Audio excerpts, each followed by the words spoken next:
మరి వారు తదనంతరం వాళ్ళు అల్లులుగా చెప్పుకుంటూ కొంతమంది ఇక్కడ మాకు భూములు ఉన్నాయి అని సెటిల్మెంట్ పట్టాల్లో మన జాతీయ గీతం వందే మాతరంను రచించి 150 సంవత్సరాలు పూర్తయిన సందర్భంగా ఎమ్మిగనూరు పట్టణంలో పట్టణ పోలీస్ స్టేషన్ డీఎస్పీ భార్గవి విద్యార్థులతో వందే మాతరం ఘనంగా నిర్వహించారు.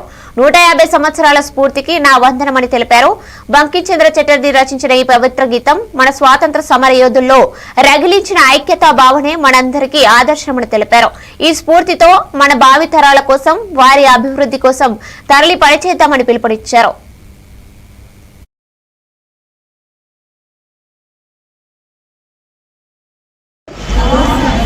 క్లాస్ స్టార్ట్ అయింది ఈరోజు 9 తర్వాత మధ్యలో దీనికోసం పిలిపించారు. ఏ క్లాస్ అమ్మా అందరూ?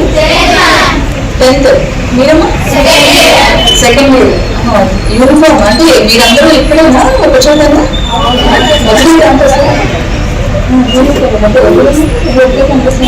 ఒకే కనిపిస్తుంది.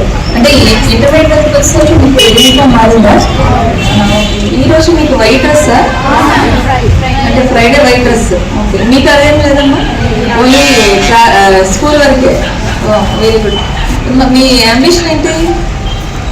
ఏం చేద్దాం? ఎవరైనా ఒక చెప్పండి. అమ్మ మీరు ఏ బ్రాంచ్? Very good. కాదు, ఏ బ్రాంచ్ మీరు ఇంటర్మీడియట్? నువ్వు ఏ బ్రాంచ్ అమ్మా? ఎంపీసీ. ఏ లెక్చర్ అవ్వాలనుకుంటున్నాను? మ్యాథ్స్. Very good. మ్యాథ్స్ అంటే బాగా ఇంట్రెస్ట్. ఇప్పుడు బైపీసీ స్టూడెంట్స్ ఎవరున్నారా? కష్టపడవుతుంది. మా ఇంట్లో ఇద్దరు ఆఫీస్